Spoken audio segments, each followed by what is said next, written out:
গত 19 মে রোজ শনিবার দুপুরে কভেন্ট্রি শাহজালাল কমিউনিটি হলে লেবার পার্টির নবনির্বাচিত কাউন্সিলর নাইম আখতার ও প্রথম বাঙালি কাউন্সিলর মায়া আলীর যৌথ উদ্যোগে লেবার পার্টির সদস্যবৃন্দ এবং কমিউনিটির জনসাধারণকে ধন্যবাদ ও কৃতজ্ঞতা প্রদানের লক্ষ্যে এক মত বিনিময় সভা অনুষ্ঠিত হয়।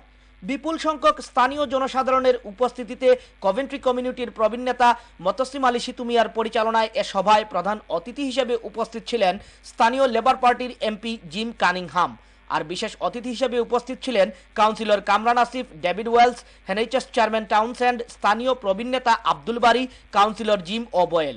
দ্বিতীয় বিশ্বযুদ্ধের পর ব্রিটেন পুনর্গঠনে বাংলাদেশিদের অবদান ও বর্তমান ব্রিটেনের অর্থনীতিতে প্রবাসী বাংলাদেশিদের ভূমিকার বিভিন্ন দিক উল্লেখ করে এ সভায় প্রধান অতিথি, বিশেষ অতিথিবৃন্দ ছাড়াও আরও বক্তব্য রাখেন স্থানীয় অনেক বিশিষ্টজন। Wasiuddin Talukdar, Raihan, ATN Bangla news, Coventry.